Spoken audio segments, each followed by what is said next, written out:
पर को संताप करने वाले ऐसे जो वचन हैं, उन वचनों को जो छोड़ता है और स्वयं और पर के लिए जो हितकारी होते हैं, ऐसे वचनों को बोलता है, उस साधु के सत्य धर्म होता है। किसके होता है? साधु के। श्रावकों के अभी नहीं कहा जा रहा है, अभी साधु के लिए कहा जा रहा है, क्योंकि सत्य धर्म सिमरणों का होता है। हम आप लोगों को पहले बता चुके हैं, ये 10 धर्म। श्रावक का धर्म 11 प्रतिमा रूप होता है और सिमरणों का धर्म उत्तम क्षमा आदि 10 लक्षण रूप हुआ करता है। भगवान ने श्रावक धर्म और श्रमण धर्म दोनों धर्मों का वर्णन किया है। उसी के माध्यम से श्रावक भी शिक्षा लेता है।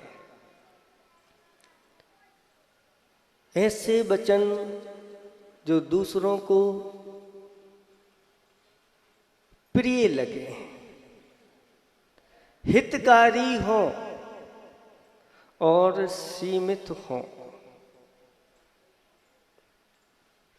वैसे तो आचार्य भगवंतों ने कहा कि मौन धारण करो, क्योंकि मौनम सर्वार्थ साधनम। मौन के माध्यम से सभी प्रकार की सिद्धियां हो जाती हैं। करने की आवश्यकता नहीं।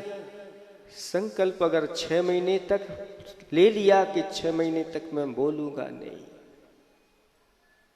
फिर देखो वचनों का प्रभाव क्या होता है। लेकिन सिर्फ वचन से ही नहीं, मन से भी मौन होना चाहिए। हृदय में भी किसी के प्रति अहित की भावना नहीं होना चाहिए। अगर अहित की भावना हो रही है तो सत्य धर्म चला जाता है, रहता नहीं। इसीलिए बार बार आप लोगों के लिए उपदेश दिया जाता है। उस उपदेश में हमारा भी हित है और आपका भी हित है।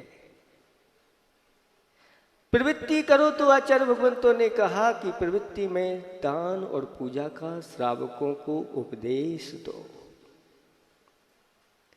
दान और पूजा में लगा हुआ श्रावक मोक्ष मार्ग में लगा हुआ है। श्रावक के कितने आवश्यक होते हैं? 6 आवश्यक होते हैं। उन 6 आवश्यकों में दान और पूजा मुख्य आवश्यक है। अगर और आवश्यक हो रहे हैं और दान और पूजा नहीं हो रही है तो कहते हैं वह श्रावक नहीं रहता, वह अपने श्रावकपने से भ्रष्ट हो जाता है। तो साधु के लिए भी कह दिया कि जो साधु और सारी क्रियाएं करता है लेकिन ध्यान और अध्ययन नहीं करता, दिन भर इधर उधर की बातों में ही लगा रहता है, वह भी साधु अपने साधुपने से भ्रष्ट है। ऐसा रयण सार ग्रंथ में आचार्य भगवंतों ने लिखा है। दोनों के लिए कहा गया। इसीलिए ऐसे वचन बोलना आवश्यक है, जिसके माध्यम से ये अपनी क्रोध, मान, माया और लोभ इसको कम करते चले जाएं। आज आप लोगों के लिए इतना उपदेश मिलता है, तब आप इतना करते हो। अगर उपदेश नहीं दिया जाए तो पहले, आज से 25-50 वर्ष पूर्व की दशा देख लो कैसी थी, और आज आपकी स्थिति क्या है। ये सब गुरुदेव के चरण जब इस बुंदेलखंड पर पड़े, ऐसे सत्य धर्म को धारण करने वाले के चरण पड़े, और उन्होंने जब दान और पूजा का उपदेश दिया, क्योंकि एकांतवाद का यहाँ पर बोलबाला बहुत था। आचार्य भगवंतों ने कहा, एकांतवादियों का सत्य सत्य नहीं होता, सत्य जैसा लगता है। सत्य तो अनेकांतवाद में ही है। अनेकांत का सहारा लेकर के जो बोलते हैं वह सत्य की कोटि में आता है। एक सत्य होता है और एक सत्याभास होता है। सत्य को किसी की शपथ की जरूरत, शपथ लेते हैं लोग कि मैं जो बोलूंगा सत्य बोलूंगा, सत्य के अलावा, तो कहते हैं कि शपथ कहने के लिए, सत्य कहने के लिए शपथ की जरूरत नहीं होती, और नदियों के लिए कभी भी पथ की जरूरत नहीं होती। जो बढ़ते हैं जमाने में अपने मजबूत इरादों पर, वे मंजिल पाने के लिए उनको कभी रथ की जरूरत नहीं होती। वाहन का जो त्याग कर देते हैं जीवन पर्यंत के लिए, उन्हीं के अंदर ये सत्य धर्म प्रकट होता है। क्योंकि वाहन से, प्रयोग से ऐसे बहुत सारे जीव होते हैं जो आप देख करके भी बचा नहीं पाते वाहन के माध्यम से। इसीलिए कहा कि पैर रखो तो धरती पर देख करके रखो, जिसके माध्यम से जो जीव जीना चाह रहे हैं वो जी सके। प्रश्नोत्तर रत्नमालिका चल रही है, इसमें आएगा एक प्रश्न, किम सत्यम, सत्य क्या है? तो भूत हितम, प्राणियों का हित करना, प्राणियों की रक्षा करना, ऐसे वचन बोलना जिनके माध्यम से अपना भी हित हो और दूसरे का भी हित हो।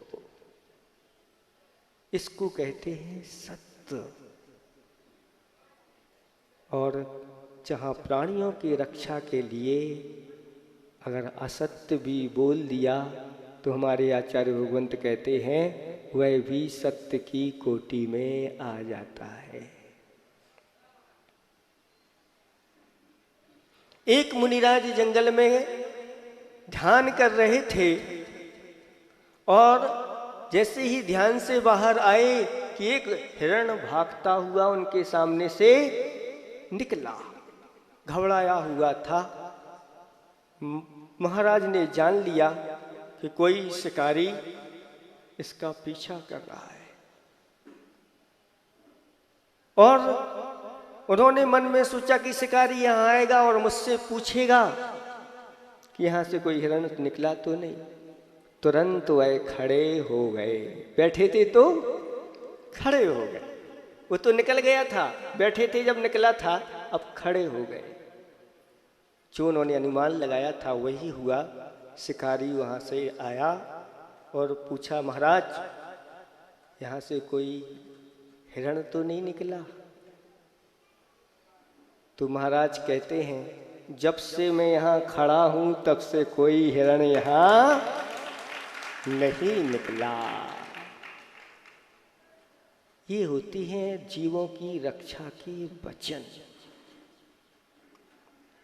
सत्य की परीक्षा करने के लिए आ गया एक शिकारी। उस कबूतर की गर्दन पर हाथ रखे हुए है और कबूतर जिंदा है और वह जानता है कि ये साधु महाराज हैं, ये झूठ नहीं बोलते, ये सत्य बोलेंगे, क्योंकि दिख रहा है कि वह जिंदा है। और पूछा कि महाराज बताओ ये जिंदा है कि मरा हुआ है? महाराज ने कह दिया ये मरा हुआ है।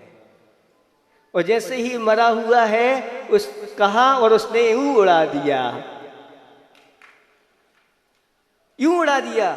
देखो आप झूठ बोलते हैं, ये कहा, ये तो जिंदा है। लेकिन जहां प्राणियों की रक्षा होती है वहां असत्य वचन भी सत्य की कोटि में आ जाते हैं। इसलिए दूसरों के लिए पीड़ाकारक वचन नहीं निकलना चाहिए। अगर ऐसी स्थिति आपकी बन गई है तो समझ लेना कि आपके अंदर सत्य धर्म प्रवेश कर गया है। क्योंकि दूसरों की हंसी उड़ाना ये सत्य में नहीं आता। दूसरों की निंदा करना ये सत्य में नहीं आता। कठोर वचनों का प्रयोग ये सत्य की कोटि में नहीं आता। ऐसे वचन बोल दिए जाएं कि वह दिन भर ही व्यक्ति संतापित होता चला जाए। सत्य की कोटि में नहीं आता। स्कूलों में लिखा रहता है दीवारों के ऊपर,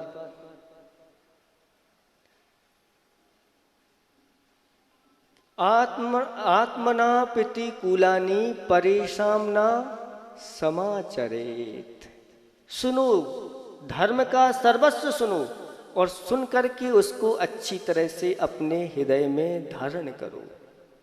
अगर आप सत्य को जानना चाहते हैं तो जो जो बातें हमें अपने प्रति अच्छी नहीं लगती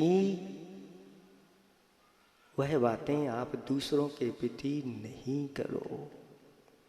कोई आपको गाली दे तो अच्छा लगेगा क्या? तो फिर दूसरों को गाली क्यों देते हो?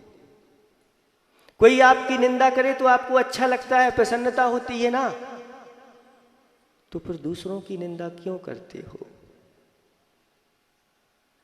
कोई आपको सुई चुभाए तो आपको अच्छा लगता है क्या? फिर दूसरे प्राणियों के ऊपर क्यों इस प्रकार से प्रहार करते हो? अगर आपको अच्छा नहीं लगता तो फिर दूसरे के साथ क्यों करते हो? इसलिए अपने हृदय को टटोलो और टटोल करके आचार्य भगवंतों ने कहा, पर गुण ही गुण पर में सदा खोजू निज में दाग, दाग मिटे बिन कब कहा तामस मिटते राग।